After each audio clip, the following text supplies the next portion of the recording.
malas berusaha. Orang kalau sudah terlalu asik berkhayal, menghitung bintang di langit, malas berusaha. Kalau ada temannya kerja jadi buruh kasar, bawa hasil yang merupakan jerih payah dan peras keringat dia, 1 minggu bergaji 10-15 ribu, diketawain. Apaan gaji lu 10 ribu 15 ribu? Entar gua nih kalau ketembus 100 juta entar. Yang 10 ribu dan 15 ribu keringat orang itu dihina, itu dicela. Tetapi dia selalu menghitung, entar nih gua. Entarnya wallahu a'lam. Saudara hadirin yang saya muliakan, timbullah sikap malas. Padahal di tengah negara sedang membangun di berbagai bidang kehidupan.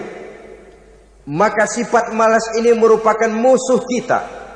Baik mengejar kemiskinan, baik mengejar kebodohan dan keterbelakangan kita di sektor-sektor lainnya.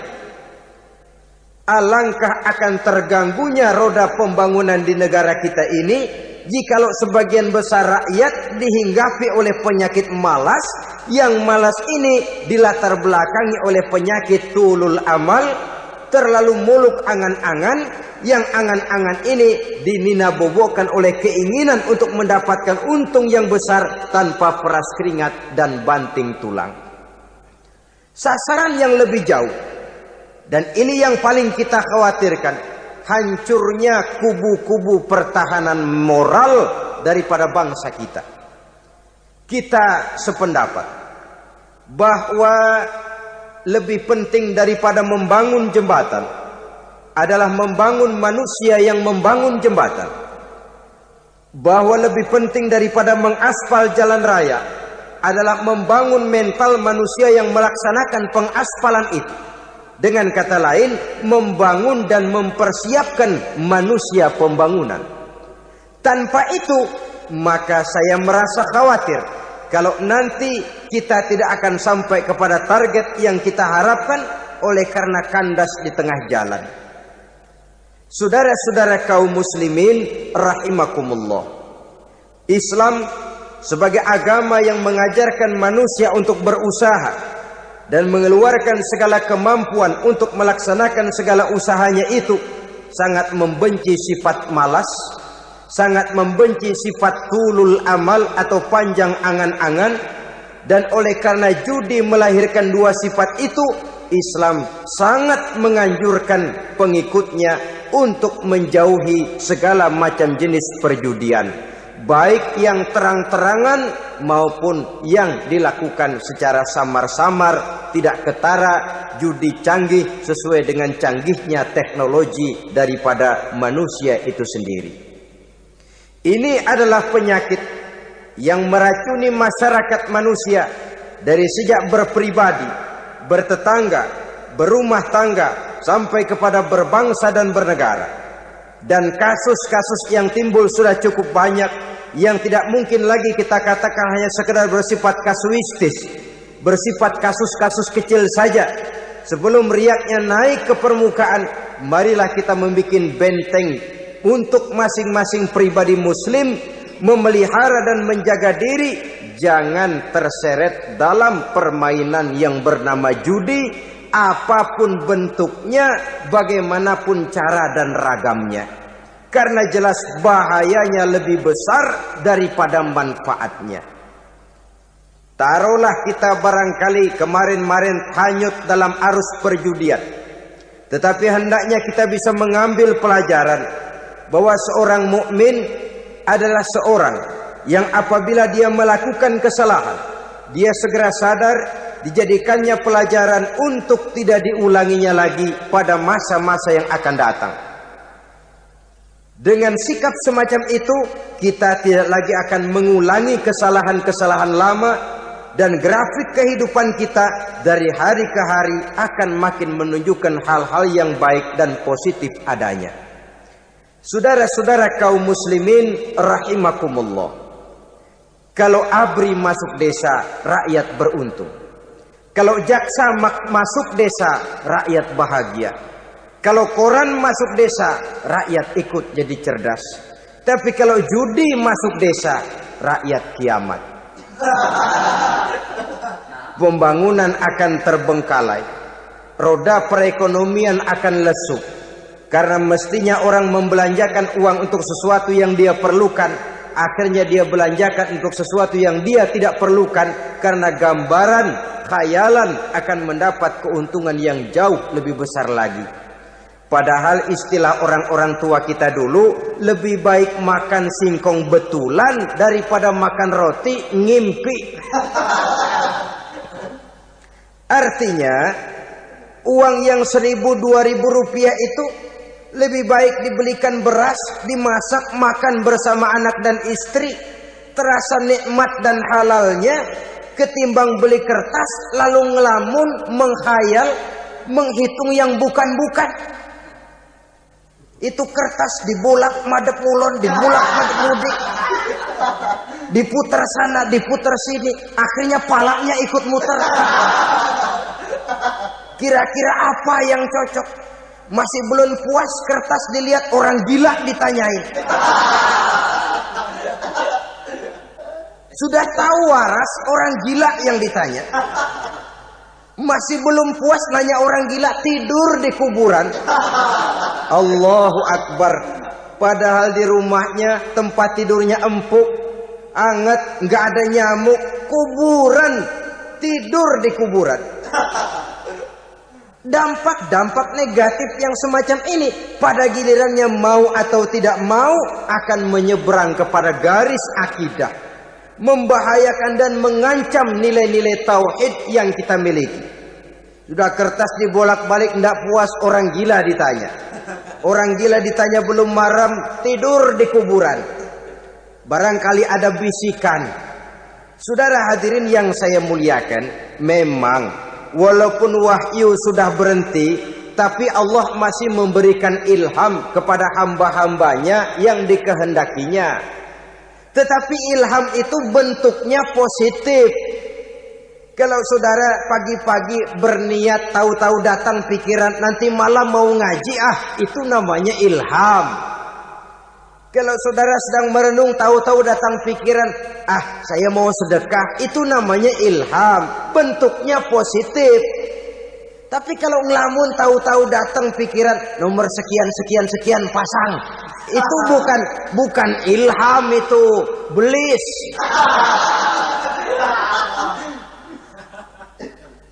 Saudara hadirin yang saya muliakan, tidak puas tidur di kuburan, cari yang lebih paten lagi, dukun ditanya. Nah, saya ingin menuduhkan persoalan. Apa tidak boleh orang ziarah kubur? Apa tidak boleh orang pergi ke dukun? Ini dalam kaitannya dengan judi, karena ini penyakit yang sudah merajalela, mewabah di kalangan masyarakat kita di lapisan yang bawah ini. Saudara hadirin yang saya muliakan, ziarah kubur bukan saja boleh, malah dianjurkan oleh Nabi. Tetapi ziarah kubur yang dianjurkan oleh Nabi itu dengan tujuan pertama, agar orang ingat kepada mati. Kafa bil mauti wa'izah, kata Nabi. Cukup dengan mengingat mati menjadi pelajaran bagi kamu semua. Maka etikanya diajarkan, kalau saudara ziarah kubur sampai di depan pintu kubur itu kan, Assalamualaikum ya ahlal kubur wa inna insyaallahu bikum lahikun. Kami satu saat insya Allah pasti akan menyusul kamu. Kalau kamu sekarang berbaring di sini, satu saat kami akan berbaring di sini. Ziarah kubur mengingatkan orang kepada mati. Orang yang ingat kepada mati, gaya hidupnya lain dengan orang yang tidak ingat mati. Nah, orang kalau nggak ingat mati, gaya hidupnya nggak terkontrol. Kalau dia berkuasa, Fir'aun, itu nggak ingat mati. Kalau dia kaya, Korun. Sudah gambarannya nggak merupakan gambaran-gambaran yang baik. Orang yang ingat mati, dia berkuasa, dia berlaku adil. Suatu saat saya akan mati dan ini akan dimintakan pertanggungan jawab.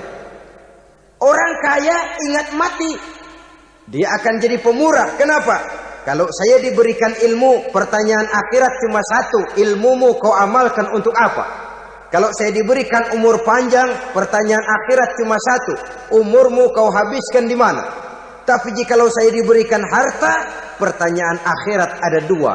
Hartamu kau dapat dari mana, kau belanjakan kemana? Depannya ditanya, belakangnya ditanya. Dapat dari mana, dibelanjain kemana? Sebab dua-duanya berkaitan dengan kegiatan.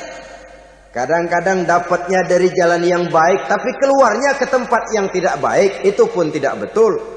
Atau dapatnya dari yang tidak baik, tapi dibelanjakan untuk yang baik, itu pun tidak bisa diterima. Oleh karenanya, dengan mengingat mati, gaya hidup seseorang jadi terkontrol karenanya. Yang kedua, dianjurkan kita untuk berziarah kubur itu mendoakan orang-orang yang sudah meninggal. Mal mayyitu fi qabrihi illa kal gharikil mutaghawis, kata Nabi. Orang yang sudah meninggal itu di alam barzakhnya adalah seperti orang yang tenggelam di lautan, menunggu doa dari keluarganya yang masih hidup. Apakah itu anaknya, kemenakannya, cucunya, dan lain sebagainya. Adapun yang kalau kita ziarahi itu kuburnya orang-orang yang kita tahu merupakan orang soleh, orang yang berjiwa bersih, yang kita kenal ketakwaannya kepada Allah Subhanahu wa ta'ala, tidak ada salahnya kita bertabarruk, asal jangan dengan satu keyakinan bahwa dia secara mandiri bisa mendoakan kita. Dia hanya bisa melakukan itu hanya dengan izin Allah. Nah, umumnya orang kalau sudah ziarah ke kubur-kubur keramat itu Allahnya kelupaan. Itu yang dikhawatirkan merusak dan mengganggu akidah. Sehingga di awal-awal perkembangan Islam, Nabi pernah melarang orang ziarah kubur itu. Ini bisa kita simak dari hadis, kuntu nahaitukum an ziyaratil qabri fazuruha. Dahulu aku pernah melarang kamu untuk ziarah kubur. Adapun sekarang kalau mau ziarah, ziarahlah kamu. Kata-kata dulu aku pernah melarang kamu itu menggambarkan bahwa pada permulaan perkembangan Islam, nilai keimanan para sahabat masih rapuh, masih lemah, masih memerlukan pembinaan. Sehingga kalau mereka sering ke kubur, dikhawatirkan mereka minta kepada kubur. Nah, tetapi tatkala nilai keimanannya sudah mapan, sudah kuat, kata Rasul, fazuruha. Adapun sekarang kalau mau pergi berziarah, ziarahlah kamu. Saudara hadirin yang saya muliakan, jadi jangan melupakan Allah. Saya bisa saja berkata, kalau saya misalnya pakai cincin, lalu saya bilang, saya sejak pakai cincin ini, jangan anak gadis, nenek-nenek ngelihat saya lemes. Atau sejak pakai cincin ini, dagangan laris bener. Cincin itu yang menggelincirkan akidah. Untuk tidak tergelincir, orang harus tidak melupakan Allah. Dia bisa berkata, alhamdulillah, Allah memberikan keistimewaan kepada batu cincin saya. Batu cincinnya tidak apa-apa, Allah yang memberikan keistimewaan. Ini dalam bentuk yang langsung. Dalam bentuk yang tidak langsung kita bisa lihat, misalnya kalau petani ditanya, ini bisa panen besar ini rahasianya apa, Pak? Oh, pupuk urea, pupuk urea. Nah, Allah nomor 16. Seorang petani yang baik keimanannya, dia akan berkata, kami bisa panen besar karena izin Allah. Lah, kalau pupuknya mah pakai pupuk urea, izin Allahnya dahulu, baru kemudian pupuknya nyusul. Jadi sebenarnya bukan cuma pergi ke dukun yang bisa merusak keimanan, pergi ke dokter juga bisa loh merusak keimanan. Kalau berkeyakinan bahwa dokter itulah yang memberikan sembuh, kenapa akidah saudara tidak tergelincir karenanya? Dokter hanya memberikan obat dan resep, sembuh itu datangnya dari Allah. Ini yang diungkapkan lewat lisan Nabi Ibrahim alaihissalam, wa idza maridtu fahuwa yashfini. Apabila aku sakit, dialah Allah yang memberikan sembuh. Memberikan sembuh. Jangan juga menyalahartikan ayat ini. Ada ayat begini sakit, terus nekat. Udah nggak usah berobat dah, emang penyakit dari Tuhan. Ntar waktunya baik ya baik dah. Udah, ampek terus dah. Orang yang berobat saja belum tentu sembuh, apalagi yang tidak berobat. Sama juga orang nggak sembayang kita ajakin ngotot, lo juga yang sembayang belum tentu masuk surga katanya. Lah yang sembayang belum tentu masuk surga, bagaimana cengoran lo yang nggak sembayang?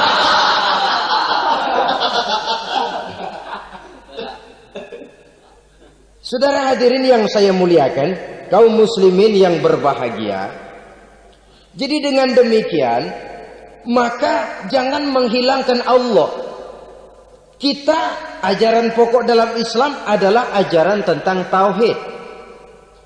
Tauhid ini menyangkut mengesahkan Allah, baik di dalam zatnya, baik di dalam sifatnya, baik di dalam perbuatannya, baik di dalam beribadah kepadanya.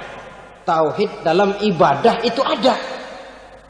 Tauhid dalam zat artinya zat Allah itu tidak tersusun, tidak terdiri dari bagian-bagian yang bisa dipecah-pecah.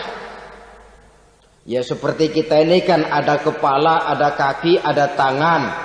Allah tidak tersusun zatnya dari bagian-bagian. Esa zatnya tidak bisa dibagi-bagi. Esa sifatnya artinya Allah itu sifatnya tidak pernah berubah. Sejak dahulu sampai sekarang Allah itu cinta kepada orang beriman yang melakukan kebaikan. Dan Allah benci kepada orang kufur yang melakukan kejahatan. Mustahil satu saat Allah berubah. Orang kufur yang berbuat kejahatan didemenin, orang mukmin yang berbuat kebaikan dikeselin. Misalnya tahun 2000 Tuhan giliran jengkel sama orang mukmin. Itu mustahil, dia esa di dalam sifatnya. Lain dengan sifat kita manusia. Sifat kita ini kan relatif. Ada saatnya kita senang, lain saat yang kita senang betul kita caci maki. Hari ini kita caci maki, besok kita puji. Lihat teman kaya, habis kita omongin. Boleh jadi dia kaya, kenapa? Dukunnya 36. Begitu kita habis caci maki begitu, dia datang ngasih duit sama kita. Cacian itu bisa berubah menjadi pujian. Lu ya emang bukan main dah. Sifat kita itu relatif, bisa terpengaruh oleh situasi dan kondisi. Saudara hadirin yang saya hormati, kaum muslimin yang berbahagia, Allah juga esa di dalam perbuatannya. Artinya di dalam menciptakan apapun yang akan diciptakan oleh Allah, di dalam melakukan apapun yang akan dilakukan oleh Allah, tidak terikat kepada faktor lain, tidak memerlukan bantuan lain. Dia adalah mutlak.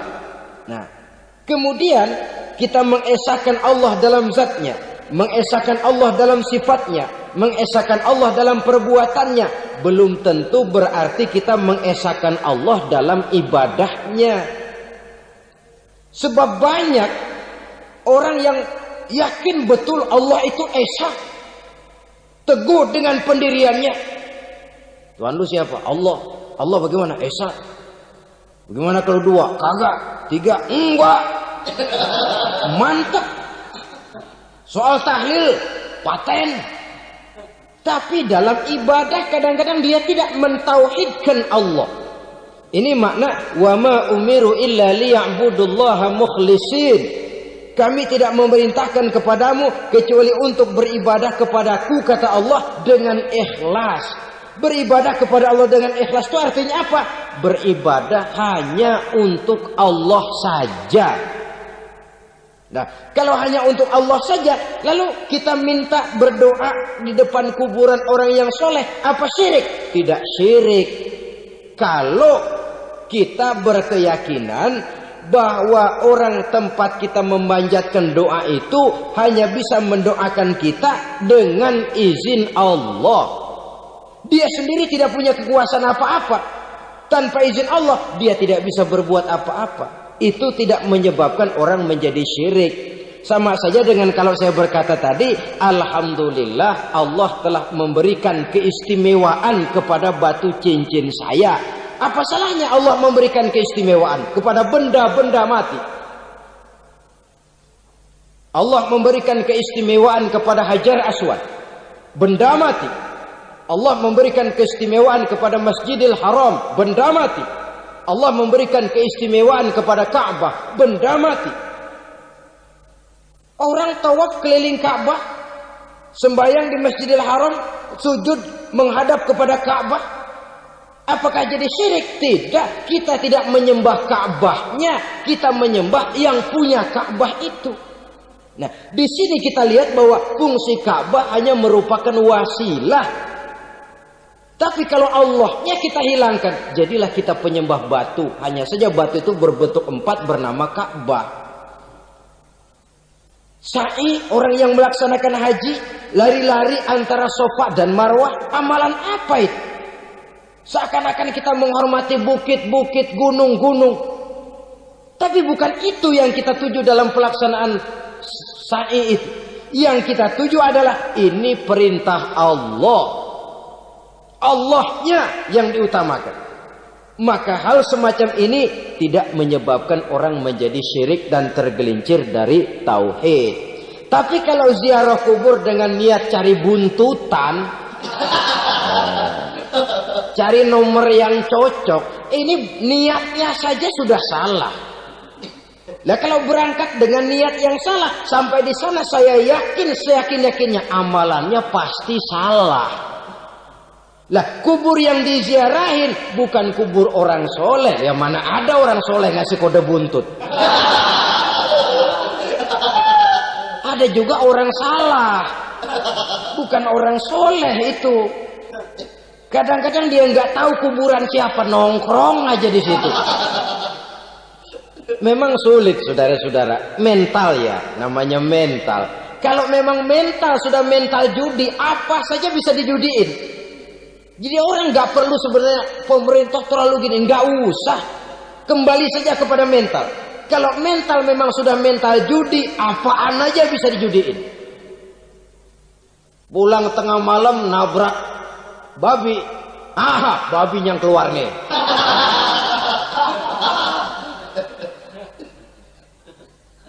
Mobil lewat nomornya bisa dijudiin. Bajai lewat bajai bisa dijudiin. Mental.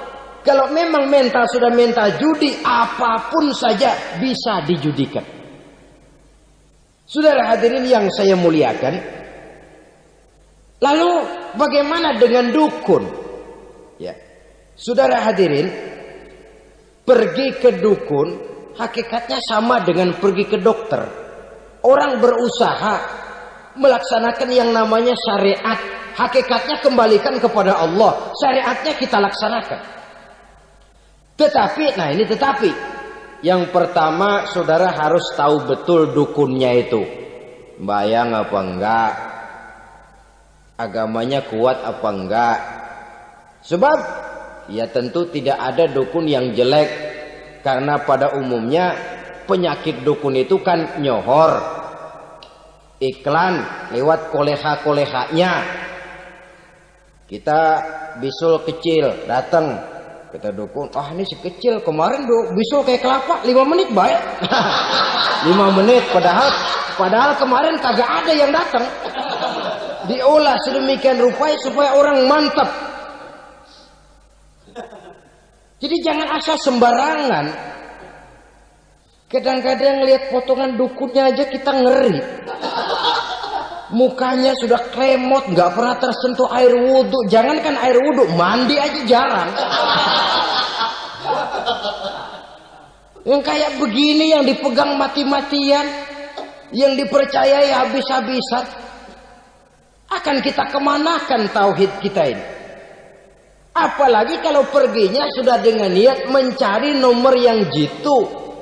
Itu saya katakan lagi tadi, berangkat saja sudah dengan niat yang salah. Orang berusaha silakan. Sama juga kita ke dokter. Oleh dokter kan setelah diperiksa penyakit kita, lalu dianalisa, oh ini penyakitnya ini. Kemudian diberikan obat. Lah, obat itu kan tentu ada aturan minumnya tuh. Yang kapsul ini sehari 3 kali, yang tablet ini sehari 2 kali. Kalau kita minumnya kelebihan, overdosis namanya.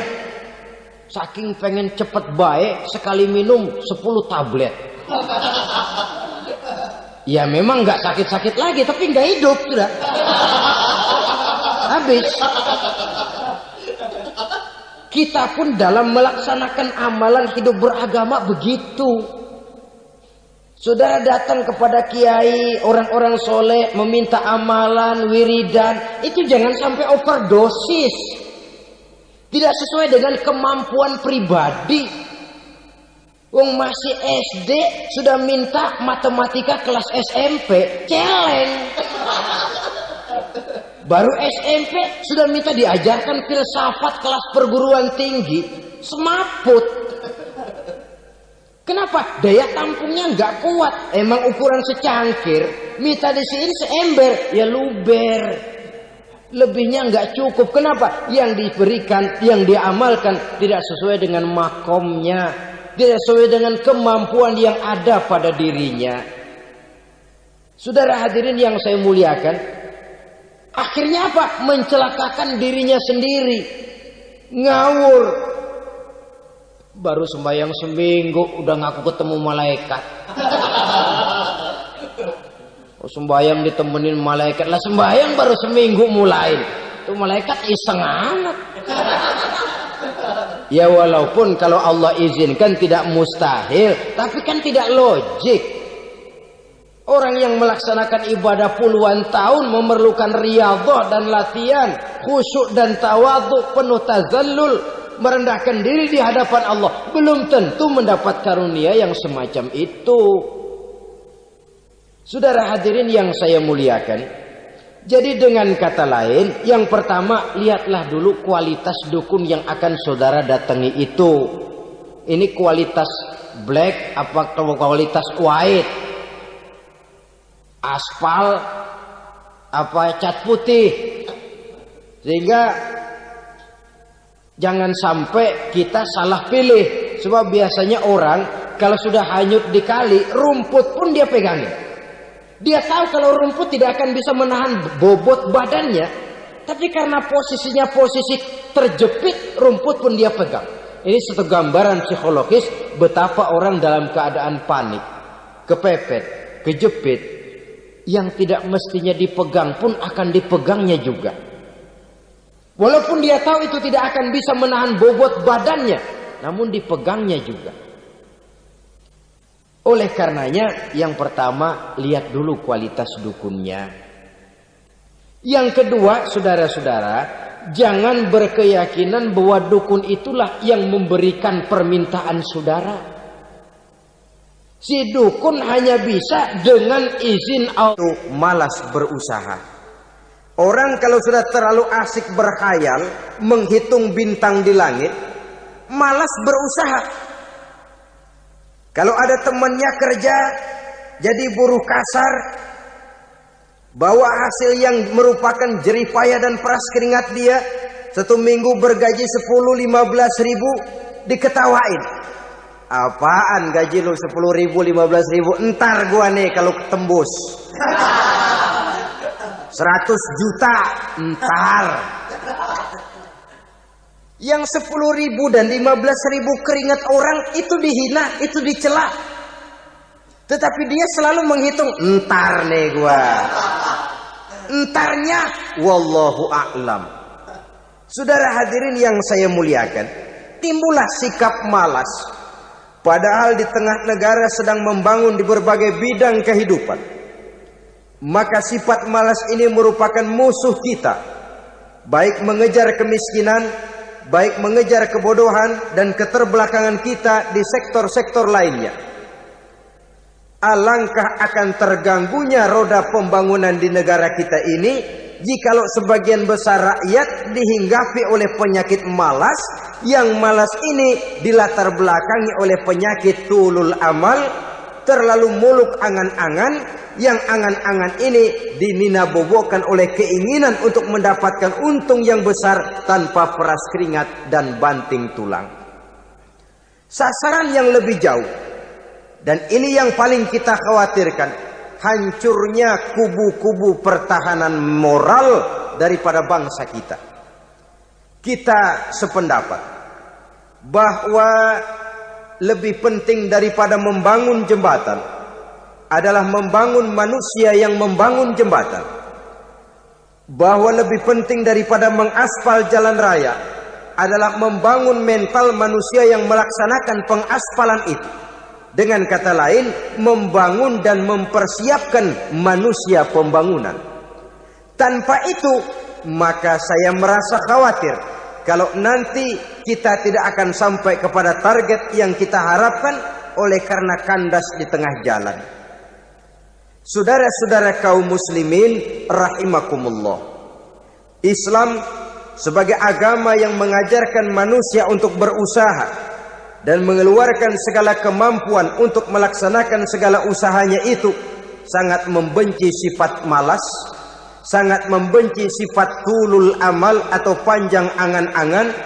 Dan oleh karena judi melahirkan dua sifat itu, Islam sangat menganjurkan pengikutnya untuk menjauhi segala macam jenis perjudian, baik yang terang-terangan maupun yang dilakukan secara samar-samar, tidak ketara, judi canggih sesuai dengan canggihnya teknologi daripada manusia itu sendiri. Ini adalah penyakit yang meracuni masyarakat manusia dari sejak berpribadi, bertetangga, berumah tangga, sampai kepada berbangsa dan bernegara. Dan kasus-kasus yang timbul sudah cukup banyak, yang tidak mungkin lagi kita katakan hanya sekedar bersifat kasuistis, bersifat kasus-kasus kecil saja. Sebelum riaknya naik ke permukaan, marilah kita membuat benteng untuk masing-masing pribadi muslim memelihara dan menjaga diri, jangan terseret dalam permainan yang bernama judi, apapun bentuknya, bagaimanapun cara dan ragamnya. Karena jelas bahayanya lebih besar daripada manfaatnya. Taruhlah kita barangkali kemarin-marin hanyut dalam arus perjudian, tetapi hendaknya kita bisa mengambil pelajaran bahwa seorang mukmin adalah seorang yang apabila dia melakukan kesalahan, dia segera sadar, dijadikannya pelajaran untuk tidak diulanginya lagi pada masa-masa yang akan datang. Dengan sikap semacam itu, kita tidak lagi akan mengulangi kesalahan-kesalahan lama, dan grafik kehidupan kita dari hari ke hari akan makin menunjukkan hal-hal yang baik dan positif adanya. Saudara-saudara kaum muslimin rahimakumullah, kalau ABRI masuk desa, rakyat beruntung. Kalau jaksa masuk desa, rakyat bahagia. Kalau koran masuk desa, rakyat ikut jadi cerdas. Tapi kalau judi masuk desa, rakyat kiamat. Pembangunan akan terbengkalai, roda perekonomian akan lesu. Karena mestinya orang membelanjakan uang untuk sesuatu yang dia perlukan, akhirnya dia belanjakan untuk sesuatu yang dia tidak perlukan, karena gambaran, khayalan akan mendapat keuntungan yang jauh lebih besar lagi. Padahal istilah orang-orang tua kita dulu, lebih baik makan singkong betulan daripada makan roti ngimpi. Artinya uang yang 1.000-2.000 rupiah itu lebih baik dibelikan beras, dimasak, makan bersama anak dan istri, terasa nikmat dan halalnya ketimbang beli kertas lalu ngelamun, menghayal, menghitung yang bukan-bukan. Itu kertas dibolak madep ulon, dibolak madep mudik, diputar sana, diputar sini, akhirnya palanya ikut muter. Kira-kira apa yang cocok? Masih belum puas, kertas dilihat, orang gila ditanyain. Sudah tahu waras, orang gila yang ditanya. Masih belum puas, nanya orang gila, tidur di kuburan. Allahu Akbar. Padahal di rumahnya tempat tidurnya empuk, anget, nggak ada nyamuk. Kuburan, tidur di kuburan. Dampak-dampak negatif yang semacam ini pada gilirannya mau atau tidak mau akan menyeberang kepada garis akidah, membahayakan dan mengancam nilai-nilai tauhid yang kita miliki. Sudah kertas dibolak-balik tidak puas, orang gila ditanya. Orang gila ditanya belum maram, tidur di kuburan. Barangkali ada bisikan. Saudara hadirin yang saya muliakan, memang walaupun wahyu sudah berhenti, tapi Allah masih memberikan ilham kepada hamba-hambanya yang dikehendakinya. Tetapi ilham itu bentuknya positif. Kalau saudara pagi-pagi berniat, tahu-tahu datang pikiran nanti malam mau ngaji, itu namanya ilham. Kalau saudara sedang merenung, tahu-tahu datang pikiran, saya mau sedekah, itu namanya ilham, bentuknya positif. Tapi kalau ngelamun, tahu-tahu datang pikiran nomor sekian pasang, itu bukan ilham, itu belis.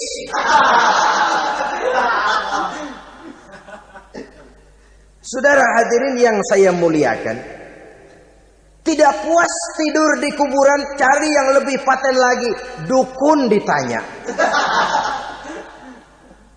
Nah, saya ingin menuduhkan persoalan. Apa tidak boleh orang ziarah kubur? Apa tidak boleh orang pergi ke dukun? Ini dalam kaitannya dengan judi, karena ini penyakit yang sudah merajalela, mewabah di kalangan masyarakat kita di lapisan yang bawah ini. Saudara hadirin yang saya muliakan, ziarah kubur bukan saja boleh, malah dianjurkan oleh Nabi. Tetapi ziarah kubur yang dianjurkan oleh Nabi itu dengan tujuan pertama, agar orang ingat kepada mati. Kafa bil mauti wa'izah, kata Nabi. Cukup dengan mengingat mati menjadi pelajaran bagi kamu semua. Maka etikanya diajarkan, kalau saudara ziarah kubur, sampai di depan pintu kubur itu kan, Assalamualaikum ya ahlal kubur wa inna insyaallahu bikum lahikun. Kami satu saat insya Allah pasti akan menyusul kamu. Kalau kamu sekarang berbaring di sini, satu saat kami akan berbaring di sini. Ziarah kubur mengingatkan orang kepada mati. Orang yang ingat kepada mati, gaya hidupnya lain dengan orang yang tidak ingat mati.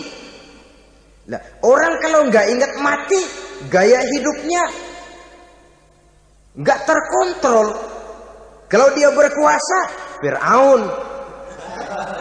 Itu nggak ingat mati. Kalau dia kaya, Korun. Sudah gambarannya nggak merupakan gambaran-gambaran yang baik. Orang yang ingat mati, dia berkuasa, dia berlaku adil. Suatu saat saya akan mati dan ini akan dimintakan pertanggungan jawab. Orang kaya ingat mati, dia akan jadi pemurah. Kenapa? Kalau saya diberikan ilmu, pertanyaan akhirat cuma satu, ilmumu kau amalkan untuk apa? Kalau saya diberikan umur panjang, pertanyaan akhirat cuma satu, umurmu kau habiskan di mana? Tapi jikalau saya diberikan harta, pertanyaan akhirat ada dua, hartamu kau dapat dari mana, kau belanjakan kemana? Depannya ditanya, belakangnya ditanya, dapat dari mana, dibelanjain kemana? Sebab dua-duanya berkaitan dengan kegiatan. Kadang-kadang dapatnya dari jalan yang baik, tapi keluarnya ke tempat yang tidak baik, itu pun tidak betul. atau dapatnya dari yang tidak baik tapi dibelanjakan untuk yang baik, itu pun tidak bisa diterima. Oleh karenanya, dengan mengingat mati, gaya hidup seseorang jadi terkontrol karenanya. Yang kedua, dianjurkan kita untuk berziarah kubur itu mendoakan orang-orang yang sudah meninggal. Mal mayyitu fi qabrihi illa kal gharikil mutaghawis, kata Nabi. Orang yang sudah meninggal itu di alam barzakhnya adalah seperti orang yang tenggelam di lautan, menunggu doa dari keluarganya yang masih hidup. Apakah itu anaknya, kemenakannya, cucunya, dan lain sebagainya.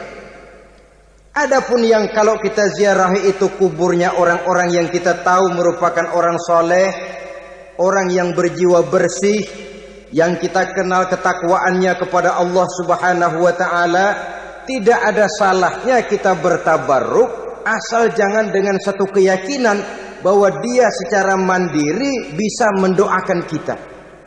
Dia hanya bisa melakukan itu hanya dengan izin Allah. Nah, umumnya orang kalau sudah ziarah ke kubur-kubur keramat itu Allahnya kelupaan. Itu yang dikhawatirkan merusak dan mengganggu akidah.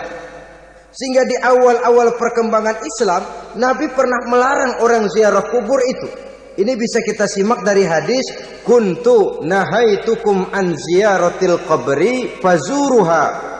Dahulu aku pernah melarang kamu untuk ziarah kubur. Adapun sekarang kalau mau ziarah, ziarahlah kamu. Kata-kata dulu aku pernah melarang kamu itu menggambarkan bahwa pada permulaan perkembangan Islam, nilai keimanan para sahabat masih rapuh, masih lemah, masih memerlukan pembinaan. Sehingga kalau mereka sering ke kubur, dikhawatirkan mereka minta kepada kubur. Nah, tetapi tatkala nilai keimanannya sudah mapan, sudah kuat, kata Rasul, fazuruha. Adapun sekarang kalau mau pergi berziarah, ziarahlah kamu. Saudara hadirin yang saya muliakan, jadi jangan melupakan Allah. Saya bisa saja berkata, kalau saya misalnya pakai cincin, lalu saya bilang, saya sejak pakai cincin ini, jangan anak gadis, nenek-nenek ngelihat saya lemes. Atau sejak pakai cincin ini, dagangan laris bener. Cincin itu yang menggelincirkan akidah.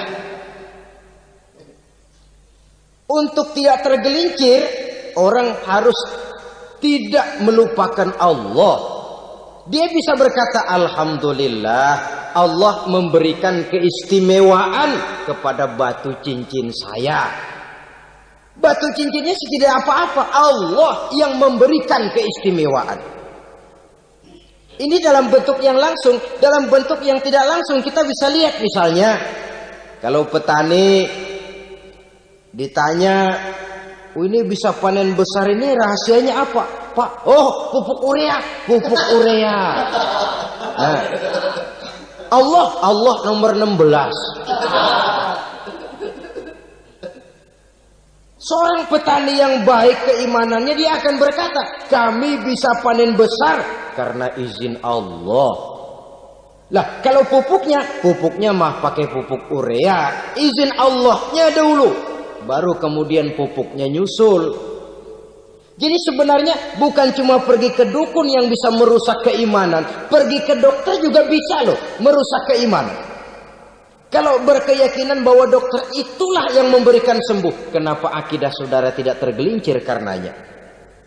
Dokter hanya memberikan obat dan resep, sembuh itu datangnya dari Allah. Ini yang diungkapkan lewat lisan Nabi Ibrahim alaihissalam, wa idza maridtu fahuwa yashfini. Apabila aku sakit, dialah Allah yang memberikan sembuh. Memberikan sembuh. Jangan juga menyalahartikan ayat ini. Ada ayat begini sakit terus nekat. Udah nggak usah berobat dah, memang penyakit dari Tuhan. Ntar waktunya baik ya baik ya. Udah ampek terus dah. Orang yang berobat saja belum tentu sembuh, apalagi yang tidak berobat. Sama juga orang nggak sembahyang kita ajakin ngotot, lo juga yang sembahyang belum tentu masuk surga katanya. Lah yang sembahyang belum tentu masuk surga, bagaimana cengoran lo yang nggak sembahyang?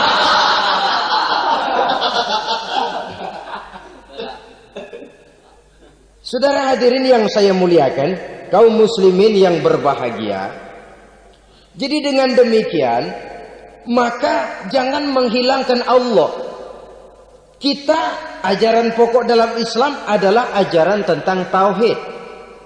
Nah, tauhid ini menyangkut mengesahkan Allah, baik di dalam zatnya, baik di dalam sifatnya, baik di dalam perbuatannya, baik di dalam beribadah kepadanya. Tauhid dalam ibadah itu ada. Tauhid dalam zat artinya zat Allah itu tidak tersusun, tidak terdiri dari bagian-bagian yang bisa dipecah-pecah. Ya seperti kita ini kan ada kepala, ada kaki, ada tangan. Allah tidak tersusun zatnya dari bagian-bagian. Esa zatnya tidak bisa dibagi-bagi. Esa sifatnya artinya Allah itu sifatnya tidak pernah berubah. Sejak dahulu sampai sekarang Allah itu cinta kepada orang beriman yang melakukan kebaikan. Dan Allah benci kepada orang kufur yang melakukan kejahatan. Mustahil satu saat Allah berubah. Orang kufur yang berbuat kejahatan didemenin, orang mukmin yang berbuat kebaikan dikeselin. Misalnya tahun 2000 Tuhan giliran jengkel sama orang mukmin. Itu mustahil, dia esa di dalam sifatnya. Lain dengan sifat kita manusia. Sifat kita ini kan relatif. Ada saatnya kita senang, lain saat yang kita senang betul kita caci maki. Hari ini kita caci maki, besok kita puji. Lihat teman kaya, habis kita omongin. Boleh jadi dia kaya, kenapa? Dukunnya 36. Begitu kita habis caci maki begitu, dia datang ngasih duit sama kita. Cacian itu bisa berubah menjadi pujian. Lu ya emang bukan main dah. Sifat kita itu relatif, bisa terpengaruh oleh situasi dan kondisi. Saudara hadirin yang saya hormati, kaum muslimin yang berbahagia. Allah juga esa di dalam perbuatannya. Artinya di dalam menciptakan apapun yang akan diciptakan oleh Allah, di dalam melakukan apapun yang akan dilakukan oleh Allah, tidak terikat kepada faktor lain, tidak memerlukan bantuan lain. Dia adalah mutlak. Nah, kemudian kita mengesahkan Allah dalam zatnya, mengesahkan Allah dalam sifatnya, mengesahkan Allah dalam perbuatannya. Belum tentu berarti kita mengesahkan Allah dalam ibadahnya.